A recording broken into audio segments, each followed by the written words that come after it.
सर्वांना माझा नमस्कार. माझे नाव वर्षवर्धन वसंत आहे. आज 17 सप्टेंबर हा दिवस आपण मराठवाडा मुक्ती संग्राम दिन म्हणून साजरा करीत आहोत.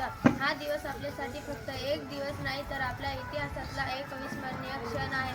या दिवशी आपला मराठवाडा निजामांच्या अत्याचारी राजवटीच्या बेड्यातून मुक्त होऊन महाराष्ट्रात विलीन झाला. या ऐतिहासिक घडामोडीमागे स्वामी रामानंद तीर्थ यांचे अथक प्रयत्न आणि बलिदान होते. त्यांनी मराठवाड्यातील जनतेला एकत्र करून निजामाविरुद्ध लढा उभारला.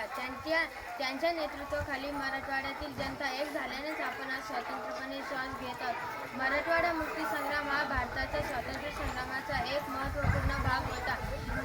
या संग्रामाला यशस्वी करण्यासाठी अनेकांनी आपले जीवन पणाला लावले. त्यांच्या बलिदानाचे स्मरण करून आपण आजही प्रेरणा घेतो. मराठवाडा मुक्ती संग्राम हा दिन आपल्यासाठी अभिमानाचा दिवस आहे. जय हिंद, जय भारत.